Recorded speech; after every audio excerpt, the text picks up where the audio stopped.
Hai adik-adik, ketemu lagi sama Kak Titi. Kali ini kakak akan menjelaskan cara untuk menentukan KPK dan FPB.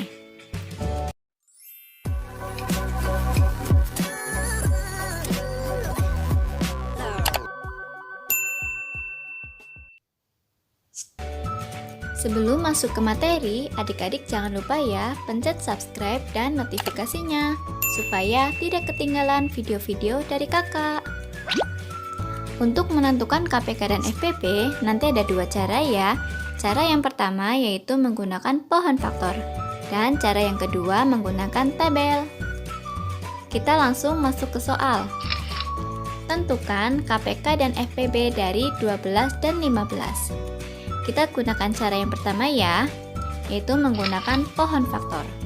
Untuk menentukan pohon faktor, adik-adik harus ingat ya bilangan prima. Bilangan prima itu adalah bilangan yang hanya bisa dibagi oleh satu dan dirinya sendiri. Contoh bilangan prima 2, 3, 5, 7, 11, 13, dan seterusnya. Nah, sekarang kita buat pohon faktor dari 12. Untuk mencari pohon faktor, nanti adik-adik bagi dengan bilangan prima yang terkecil dulu. Bilangan prima yang terkecil yaitu 2. 12 dibagi 2 hasilnya 6. Kemudian kita bagi lagi, masih bisa dibagi 2. 6 dibagi 2 hasilnya 3. Karena 3 sudah tidak bisa dibagi 2, berarti kita bagi dengan bilangan berikutnya, yaitu 3. 3 dibagi 3 hasilnya 1. Nah, kita lanjut mencari pohon faktor dari 15. 15 tidak bisa dibagi 2 ya, berarti langsung kita bagi 3. 15 dibagi 3 hasilnya 5. Kemudian kita bagi dengan 5. 5 dibagi 5 hasilnya 1. Nah, setelah kita menentukan pohon faktor dari 12 dan 15, langkah berikutnya kita cari faktorisasi prima dari 12 dan 15. Adik-adik perhatikan pohon faktor 12. 12 itu bisa dibagi oleh 2, 2, dan 3. Berarti faktorisasi prima dari 12 yaitu 2 dikali 2 dikalikan 3. Atau bisa kita tulis 2 pangkat 2 kali 3. Nah, sekarang kita lihat pohon faktor yang 15. 15 itu bisa dibagi oleh 3 dan 5. Berarti faktorisasi dari 15 yaitu 3 dikali 5. Nah, setelah kita menentukan faktorisasinya, sekarang kita mencari FPB dan KPK-nya. Untuk mencari FPB, berarti kita cari faktor yang sama dan pangkatnya terkecil. Sekarang adik-adik perhatikan, faktor yang sama dari 12 dan 15 yaitu hanya 3. Dan pangkatnya ternyata sama-sama 1 ya. Berarti kita ambil salah satu saja. Nah, berarti FPB dari 12 dan 15 yaitu 3. Nah, berikutnya kita cari KPK-nya. Untuk mencari KPK, berarti kita kalikan semua faktor dan ambil pangkat yang terbesar. Berarti KPK dari 12 dan 15 yaitu 2 pangkat 2 dikali 3 dikali 5. Hasilnya 60. Nah, setelah kita cari KPK dan FPB menggunakan pohon faktor, sekarang kita lanjut ke cara yang kedua, yaitu menggunakan tabel. Kita lanjut cara yang kedua, yaitu mencari KPK dan FPB menggunakan tabel. Soal yang kakak gunakan masih sama.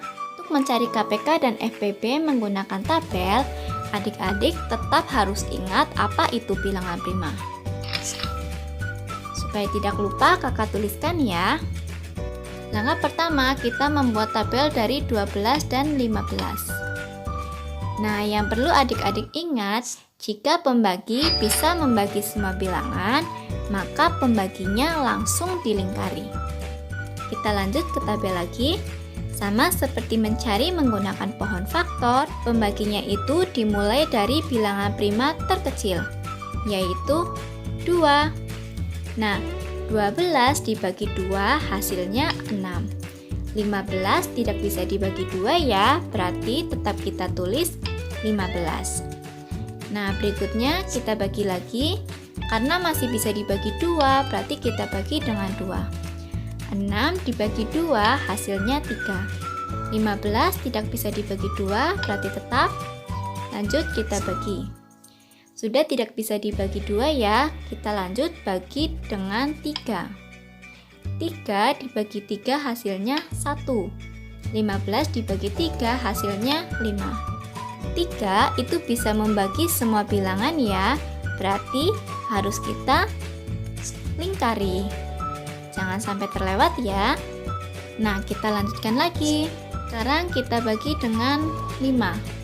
1 tidak bisa dibagi 5, berarti tetap kita tulis 1. 5 dibagi 5 hasilnya 1. Perhatikan tabelnya. Tabel akan selesai jika hasil akhirnya itu sudah 1 semua ya. Nah, sekarang kita cari FPP-nya. Perhatikan tabel lagi. Adik-adik lihat, pada pembaginya ada yang dilingkari ya. Nah, angka yang dilingkari itu berarti FPP-nya. Karena yang dilingkari hanya 3, berarti FPP-nya yaitu 3. Sekarang kita cari KPK-nya. Cari KPK berarti kita tuliskan semua pembaginya. Dituliskan semua berarti menjadi 2 pangkat 2 dikali 3 dikali 5. Hasilnya yaitu 60. Gimana adik-adik? Mudah pakai cara yang mana? Terserah adik-adik ya, mau menggunakan cara 1 ataupun cara 2. Mungkin seperti itu saja penjelasan dari kakak tentang menentukan KPK dan FPP. Apabila ada pertanyaan, silakan kalian tulis di kolom komentar ya. Terima kasih.